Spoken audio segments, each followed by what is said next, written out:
बिस्मिल्लाहिर्रहमानिर्रहीम अस्सलाम वालेकुम welcome back to another video. आज की वीडियो में हम बात करेंगे डायमंड सिरप के बारे में, इसके बेनिफिट्स, इसके साइड इफेक्ट। वीडियो के अंदर आपको डिटेल बता दूंगा। वीडियो शुरू करने से पहले आप सब बहन भाइयों से रिक्वेस्ट है, अगर आपको वीडियो पसंद आए तो वीडियो को लाइक कर देना, चैनल को सब्सक्राइब कर देना और बेल आइकन को लाजमी प्रेस करना ताकि मेरी हर नए आने वाली वीडियो आप तक ईजिली पहुँच सके।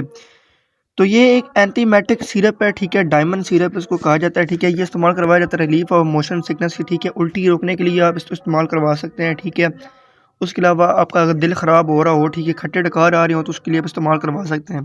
अब सवाल ये पैदा होता है अब ये खांसी के लिए क्यों इस्तेमाल होता है, क्योंकि ये तो दूसरा वॉमिटिंग वाला सिरप है। तो इसके अंदर जो फार्मूला यूज़ किया गया है उसकी वजह से आपकी खांसी है वो उसको भी आराम मिल सकता है, ठीक है। इस आप खांसी के लिए भी इस्तेमाल करवा सकते हैं और उल्टी रोकने के लिए आप इस्तेमाल करवा सकते हैं, ठीक है। ये थी आज की वीडियो। उम्मीद करता हूँ आपको वीडियो पसंद आई होगी। अगर वीडियो पसंद है तो वीडियो को लाइक कर दें, चैनल को सब्सक्राइब कर दें और बेल आइकन को प्रेस कर दें। और जहाँ तक इसकी प्राइस की बात की जाए, इसकी प्राइस है 37 रुपीज़, जो कि आपको हर करीबी मेडिकल स्टोर से मिल जाएगी। इस तरह की मज़ीद वीडियो देखने के लिए मेरा चैनल विजिट करें और इंशाल्लाह मिलते हैं इस तरह की एक अगली वीडियो के साथ। इतनी देर के लिए अपना ख्याल रखिएगा, दुआओं में याद रखिएगा। अल्लाह हाफिज़।